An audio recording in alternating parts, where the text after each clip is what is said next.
Don't do it, man. I told you not to go. You can't just leave. We have to stick together. Don't do it. Don't do it. I'm out. He's dead.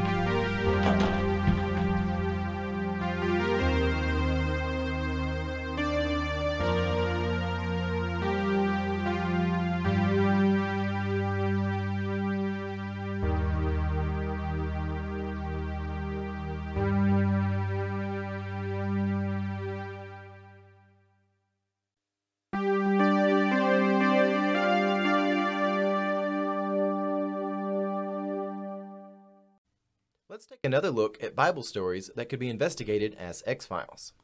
In this episode, we'll be looking at various biblical stories that could be investigated as if they were X-Files. And in case you're not familiar with X-Files, those are essentially paranormal investigations. So welcome to Kingdom of the Logos, a Christian program of critical thinking and adventure.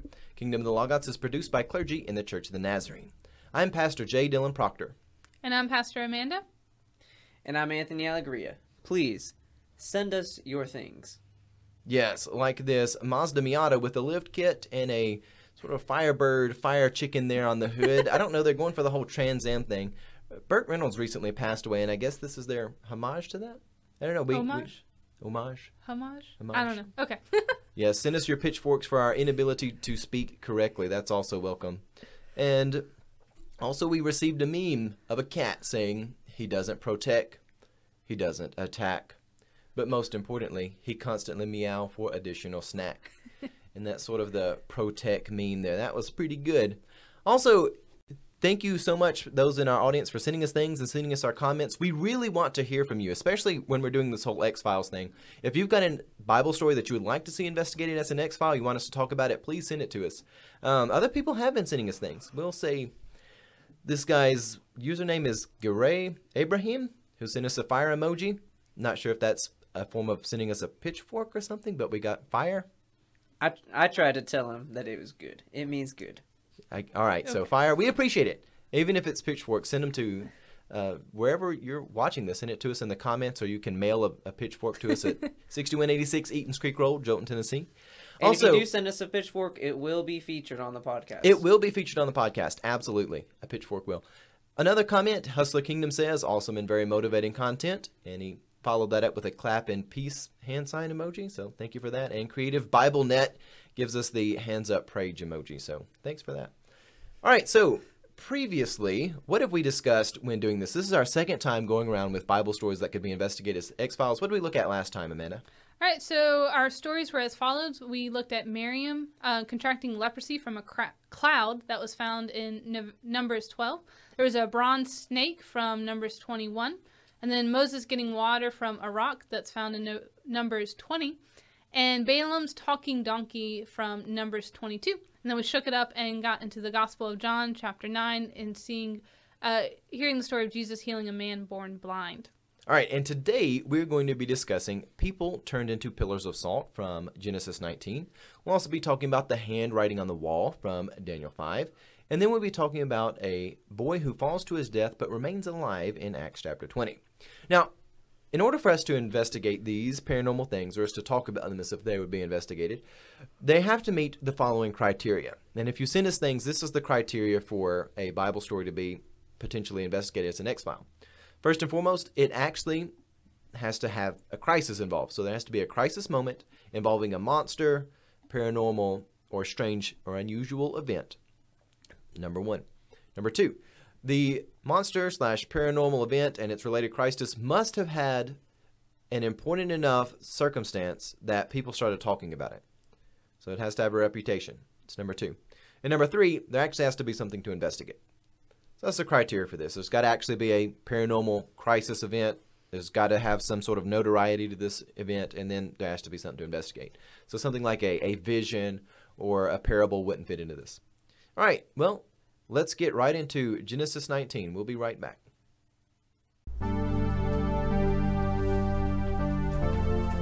How do you feel about country music? Don't really care for it. Why? Down in Nashville, a kid named Daniel Palmer walks into a local precinct to report a murder. Okay, so why is that an X-File? Well, he says that he is the murder victim. So is someone stalking him, or is there a conspiracy? He says that yesterday, his roommate, Frank Love, came in and shot him in the face. And then somehow, a few moments later, he came back to life. Proctor, that doesn't sound much like an X-File. I mean, that's impossible. Maybe the kid just had a bad dream and woke up scared. Well, the weird thing is that Frank Love, he corroborates the story. He confessed to the murder. So the police arrested this Frank Love character? No, they sent the kids home and told them that they're going to be charged with filing a police report if they don't straighten up their act. But I really think there is something to this. Okay, let's try to figure this out.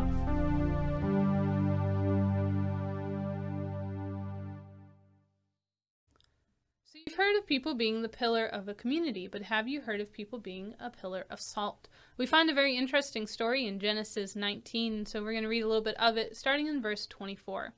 Then the Lord rained on Sodom and Gomorrah sulfur and fire from the Lord out of heaven, and he overthrew those cities and all of the valley and all the inhabitants of the city, and what grew on the ground. But Lot's wife, behind him, looked back, and she became a pillar of salt.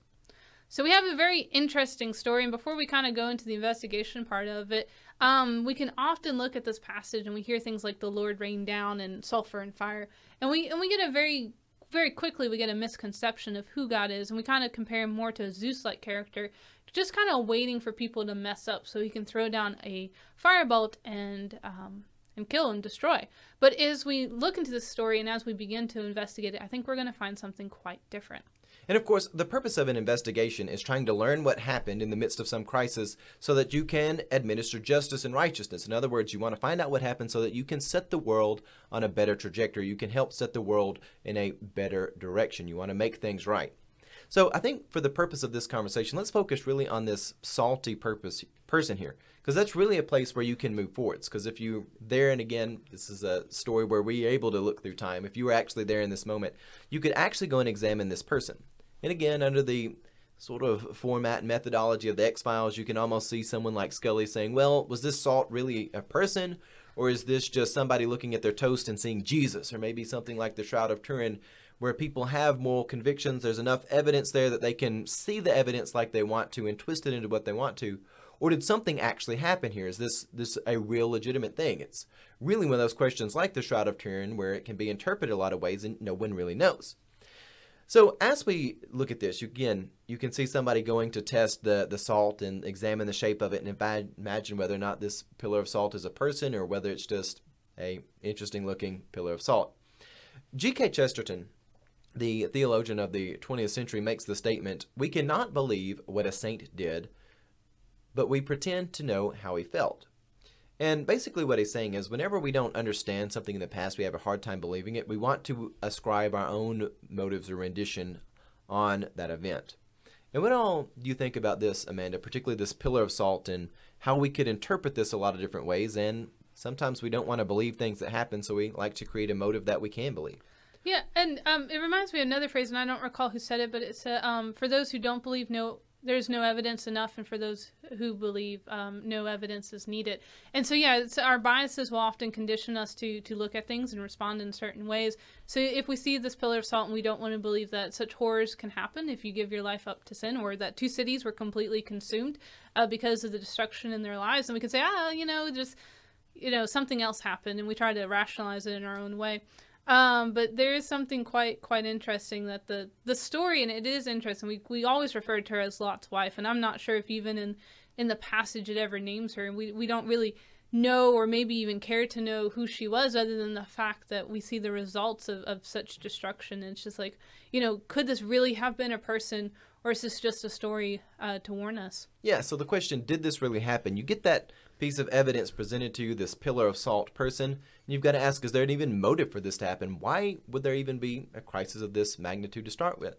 And salt in and of itself is something interesting. I know Anthony had been bringing up something about this as well in the show prep about salt being connected to preservation and purity, and I know you were saying this as well, Amanda. Yeah, Anthony, did you want to remark more on that? Well, I didn't speak so much about the salt. I was just speaking on the turning back of the wife, which if you're looking at it metaphorically at all, she's looking back upon the destructive sin, and that is what destroys her herself. And what we were talking about before the show is maybe what could be the symbolism of specifically turning into salt, because most of the time salt is a good thing. So it's very strange that the consequence of looking back upon sin is turning into a pillar, which is bad, but it's a pillar of salt, which is normally regarded as something good. So it might just be a random detail that's not really connected to the rest of it. Well, I mean, salt also is to preserve and purify, and it is serving as a reminder. There are some greater implications on that. Amanda, what are your thoughts? Salt being preservation and purity. Well, and I think, I don't know, maybe looking back was her way of trying to preserve her own life, you know, because I think we hear in the story she is not really keen on leaving. Lot is the one who convinces her, along with the two men that come to warn them about this. And so maybe there's something in that in an attempt to preserve her own life or her own way of life or her own comforts, she ends up being preserved in quite a contrasting way. Yeah. And again, is there an actual motive for these cities to be destroyed? You can go and examine this and study and say, well, are there missing cities? That should be something pretty easy to definitively say yes or no, especially if you're there in the contemporary time frame. But one of the questions we have is, what is the motive for God coming to administer justice on these cities and judgment? Well, first and foremost, these cities have quite the reputation of being wicked. They're notoriously wicked, and even when people come to visit them, they're wanting to do quite horrendous things to them. There's a lot of bad motives that says we're going to do things to you that you may not want, and just a lot of bad things which are going on there. But there's a wonderful conversation that has leading up to this, where one of the characters in the story, who's really one of the more protagonist side of things, even though their life's not totally right yet, is negotiating with God and saying, you know, if there's 50 people here, will you still save the city? And when they can't find 50, they say, well, if there's 45, will you save the city? And they can't find that. And there's this interesting negotiation that happens where humanity is asking God, how much is good worth in comparison to evil? Is 2 cities worth of evil worse than 50 good people? And the answer is always that any small amount of righteousness is worth more than any amount of evil. In fact, righteousness and goodness is so rare, it's so delicate and precious, and it's something which is really hidden in the world, and any amount of it is worth more than cities of evil. And that's one of the broader implications of this, and we find that these cities are wicked, and there's a motive for their destruction. And sort of the broader implications of this is that, well, looking back on sin, it's not a very good thing, and the value of good and evil is such that good is rare, it's precious, and we shouldn't look back and dwell on evil. Well, final thoughts on this. If this was investigated as an X-File, there's definitely some paranormal things that happen. Would there ever be resolution to this? Amanda, what do you think? No, I don't think so, because like we mentioned earlier, you can always kind of explain away some of these odd details, and it really does, the story almost kind of gets lost in the midst of the rest of the Genesis story, and it does get referenced on later in the New Testament. Jesus actually references it, and so it does become this cautionary tale, but it does quickly become almost myth-like, kind of like, you know, be nice or the boogeyman will come and get you. It's kind of be nice or you know, destruction will rain down on you like Sodom and Gomorrah. Yeah, and definitely it is one of those things where it's a reminder. Again, if this were an X-File, like many of the X-Files, there's no resolution. You get to the end of it and you say, well, we don't really know exactly what or how it happened. There was a motive of wickedness, and there was a need for justice to come here, and all that stuff matches out. And we've got this pillar reminding us to be pure and not look back and dwell on wickedness, and that's where we'll end that. Daniel, thank you for inviting us in your home. I understand that yesterday you tried to report that you were murdered, like actually killed, but you seem to be alive and healthy now. Well, yeah, I know it's crazy, but I'm not lying. My roommate, Frank, he shot me yesterday because I wanted out. He shot me right in the face. I remember feeling cold, but then there I was, on the floor. I kept my clothes and all the evidence that I could. The police didn't want it, but I put it all in these bags here. Is this a rosary? Are you Catholic? Yeah, my grandmother gave it to me. I just held it in my hand after I was shot. So you were holding this when you got shot? There's not blood on any of this. Well, Daniel, I'm glad you got a written statement, but isn't it kind of odd that your roommate Frank would shoot you? I mean, you're still here in the house. Where is Frank? Well, I wanted out because we were dealing skooma. You're dealing skooma? Where's Frank now? After I was fine, he seemed to chill out, and I haven't seen him since. Well, We'd like to keep the statement that you've wrote, and while it's strange that there's no blood on any of this, we'd like to go see if we can find Frank.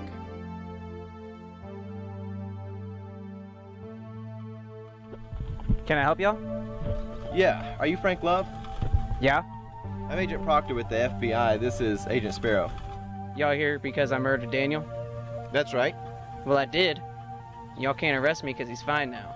That doesn't make sense. That sentence doesn't make sense. Look, I'm gonna be honest with you. I killed him. But somehow I didn't. Everything's fine now. The cops said we were fine. We've been selling skooma, which is not illegal. He wanted out, and I told him no. You gotta be a man of your word, right? We've got an honest business. Honest? Listen, Proctor, if you want to keep talking to him, you can, but I'm going to take those evidence bags we got from Daniel and take them to the lab. Frank, do you have any samples of that shuma, whatever? It'll cost you. It'll cost me? Really? You just confessed to murder. You going to play it like this? Look, just give us a little bit of a sample of it.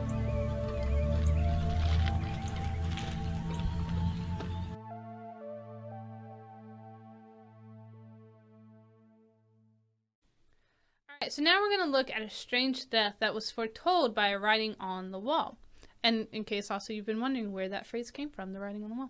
We're going to find this in Daniel chapter 5, starting with verse 1. King Belshazzar made a great feast for 1,000 of his lords and drank wine in front of the 1,000. Belshazzar, when he tasted the wine, commanded that the vessels of gold and silver that Nebuchadnezzar his father had taken out of the temple in Jerusalem and be brought to him, the king and his lords and his wives and his concubines might drink from them. Then they brought in the golden vessels that had been taken out of the temple, the house of God in Jerusalem, and the king and his lords and his wives and his concubines drank from them. They drank wine and praised the gods of gold, silver, bronze, iron, wood, and stone. Immediately the fingers of a human hand appeared and wrote on the plaster of the wall of the king's palace opposite of the lampstand. And the king saw the hand as it wrote. Then the king's color changed, and his thoughts alarmed him, and his limbs gave way, and his knees knocked together. And the king called loudly to bring in the enchanters, the Chaldeans, and the astrologers. And the king declared to the wise men of Babylon, "Whoever reads this writing and shows me its interpretation shall be clothed with purple and have chains of gold around his neck, and shall be a third ruler in the kingdom." Then all the king's wise men came in, but they could not read the writing, or make known to the king its interpretation. Then King Belshazzar was greatly alarmed, and his color changed, and his lords were perplexed. Shortly after this, Belshazzar is found dead, but not before he consults Daniel. Now this really is interesting because we get something so fascinatingly paranormal. I mean, I don't know how many of you have gone to dinner and seen a human hand manifest out of thin air and be writing a message to you on the wall. So as you come to this and you find out that the king is dead, you've got this strange death, and you've got this weird paranormal event which has led up to his death. Of course, you're going to have to ask the question, is this even real? Starting off to investigate and trying to figure out how the king died and how this hand story may have had anything to do with this, you've got to ask the question, is it even reliable that the hand was there? I mean, that is such a ridiculous thing. How could that have even happened? So Amanda, what are your thoughts about this? Would this story even be reliable? Well, I think if we just kind of hear the story as it is, if we were people of that day, there's something about it, because obviously the passage that we just read sets up this fantastic party. You know, the king's there, he's got all his wives and his concubines and his lords, and that just automatically, this is not a calm sit-down dinner, right? This is quite the feast, and they're indulging, and they're probably very drunk. I mean, completely stupid drunk at this point, because they've not even gotten so drunk that they've just drank like their second glass of wine. They're asking for more cups to be brought in from the treasury, from the stolen goods that they got from Jerusalem. And so you know at this point, there's no good judgment happening right now. And then the hand comes and writes these words. And not only does the hand write these words, but it writes words that are in their native language. So there is some mystery behind maybe their meaning, but the words are many tekel parson, which basically means measured, weighed, and divided. And so it's kind of funny and humorous that these very drunk people are seeing these words being written, and of course they have to go and grab the one sober guy they can find, the one guy who's not indulging in all this like destructive and harmful behavior, and of course it is Daniel, who is a prophet of God. Yeah, the writing on the wall is interesting because it's writing this word, this phrase over and over again. You might have it many, weighed, divided, or numbered, weighed, shattered, something to that effect. But basically, it's the hand is writing your life, your days, they've all been counted.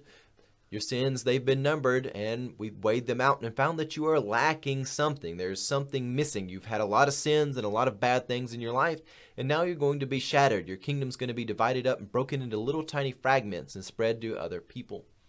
And, well, if you're a king and you see this happening and, well, as the night unfolds, you're about to be dead, this is something quite unusual and quite noteworthy, especially now that there is a witness, someone who has seen this, who may actually be the sober one at the party, and it's, of course, Daniel, and he's not a Babylonian, as Pastor Amanda has already pointed to. So, of course, when we go to investigate this, are you ever going to find anything out from this? I think the obvious answer is what, guys? No. No. I mean, you're not going to have any resolution from this. So the best you can hope for is that there is some good moral indicator. Now, as Amanda has already pointed out, these people are totally smashed, and not from the euphoria of sanctification, but instead from the, well, we'll say the not nice things of the world.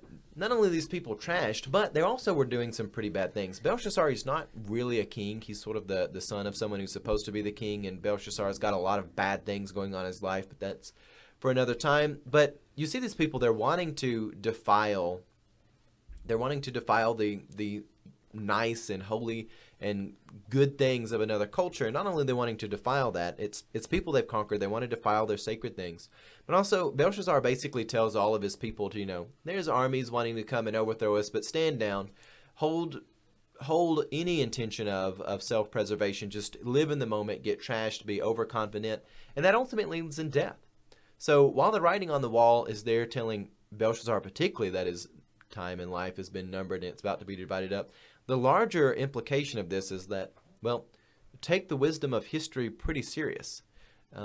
Sometimes we need to be wise about the world around us. We don't just need to live in the moment, but instead look to something greater. Any final thoughts on this before we move on? Not? Let's move on. Proctor, I think we just have some kids doing drugs. Nothing more than that. One of them had a drug-induced dream that he was killed by his friend. That's it. Well, then how do they have the exact same story? They could have rehearsed it. Kids lie all the time for all sorts of reasons. Daniel wrote out a statement and Frank could have read it. Well, what if there's gunshot residue on Daniel's clothes? So what if there is? It could have been there for a number of reasons. I don't see why they would make it up. They would be exposing themselves to a drug bust. There's all kinds of reasons that people make things up. Remember, Daniel wanted out. Maybe he created this story so Frank would get arrested for the drugs. But then he'd be exposing himself as well. They're druggies. I don't know. I wish I had a written statement from Frank. Listen, I don't think there's a crime here. I don't even know why we're in Nashville, but why don't you just go get your statement from Frank and I'll go to the lab and do some tests. Frank, why don't you just give me a written statement? Daniel gave me a statement. Can you give me one? What are you coming at, man? I just want to know if someone could actually be, killed and then come back. I already told you everything that I know. Come on, man. Just give me a statement. I don't want to.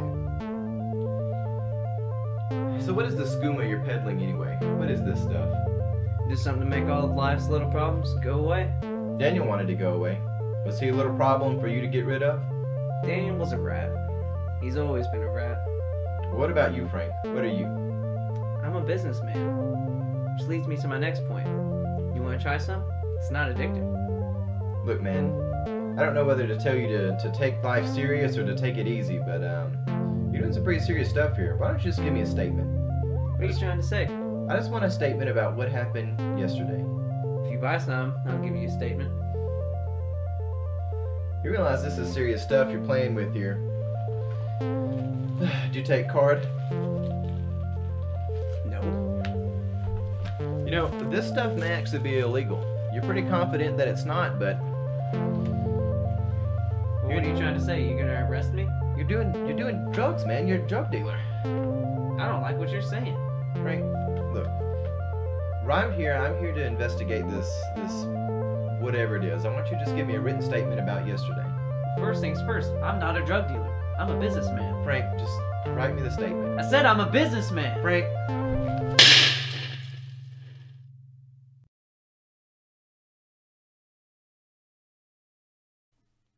So the story we just heard was of a paranormal death. Now, let's talk about a paranormal undeath. We're going to be in Acts 20, starting in verse 7. On the first day of the week, when we were gathered together to break bread, Paul talked with them, intending to depart on the next day, and he prolonged his speech until midnight. There were many lamps in the upper room where we were gathered, and a young man named Eutychus, sitting at the window, sank into a deep sleep as Paul talked still longer. And being overcome by sleep, he fell down from the third story and was taken up dead. But Paul went down and bent over him, and taking him in his arms said, "Do not be alarmed, for there is life in him." And when Paul had gone up and had broken bread and eaten, he conversed with them a long while until daybreak, and so departed. And they took the youth away alive, and were not a little comforted. Which means they were greatly comforted, if you were at all Apparently. confused by that. Okay, so basically this kid, he falls out his window, seems to break his neck and die, and then he is somehow not dead. So there's two questions I want to say come at this as we're investigating this, as if it were an X-File. First and foremost, one, did the kid actually die?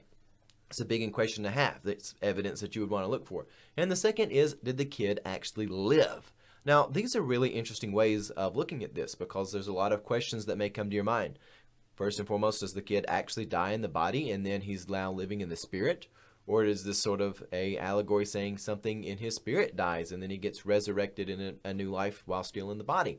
A lot of interesting ways to take this. So let's just start with the question, did the kid really die?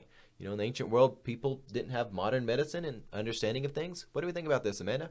Well, and I think this passage lends itself to be very ambiguous, and so you really can you're not sure. And one of the things I kind of noticed in this story is that usually after some kind of big miracle is performed, whether by Jesus or Peter or in this case Paul, there's some kind of story that then references the person being healed again. You know, the blind man now sees, the lame man now walks, the dead are resurrected and they're returned back to their loved ones. There's something kind of conclusion to that. And the verse immediately following, Paul goes down and he looks at this young man and says, "Oh, he's really not dead." And the verse right after that isn't, "And so the young man gets up and walks." It's Paul goes up and gets a snack. And so it's like, so was he really not dead? And so therefore, like, there wasn't a need for this kind of miraculous, this general kind of the structure of which a miracle usually follows? Or I don't know. You're not really quite sure. And also it talks about he appears to be dead. So yeah, the language in the text really lets itself to be kind of odd. It is quite odd because, again, you look at this and you say, well, maybe the kid just had an injury that wasn't as serious as people thought it was. Maybe he just got knocked out and really didn't break anything. So there's those things which people could make an argument about. But then we had the next question. Does the kid really live? What does it mean for him to go away alive? This is another interesting question. And no, we're getting in the hairs of this, but we're just having fun with this as a conversation, food for thought.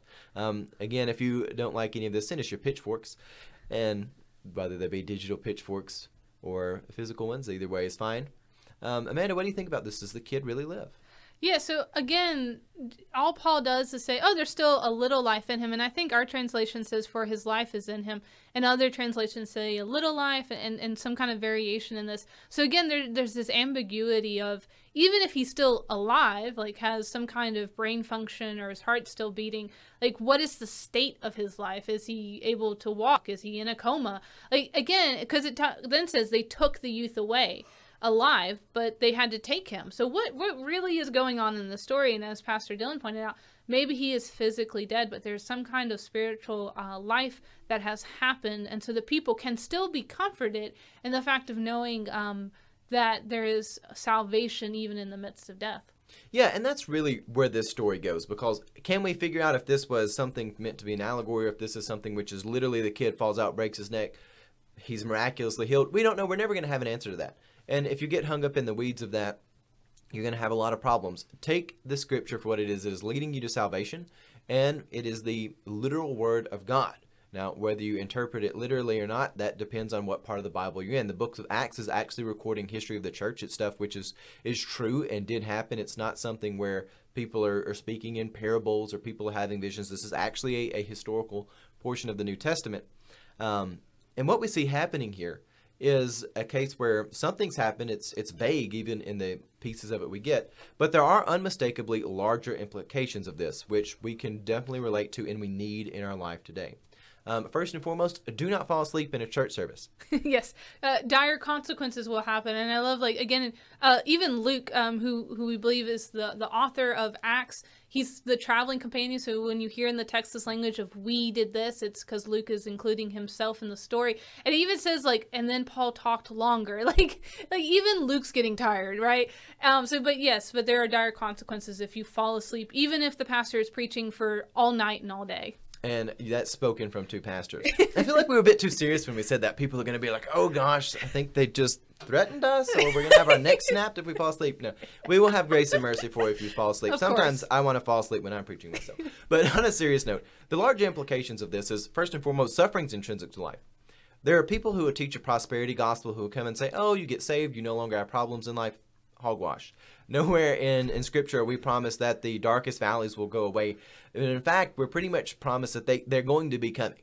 The darkest valleys of life are coming. Sin is in the world. You're going to have some terrible times. Suffering is coming for you.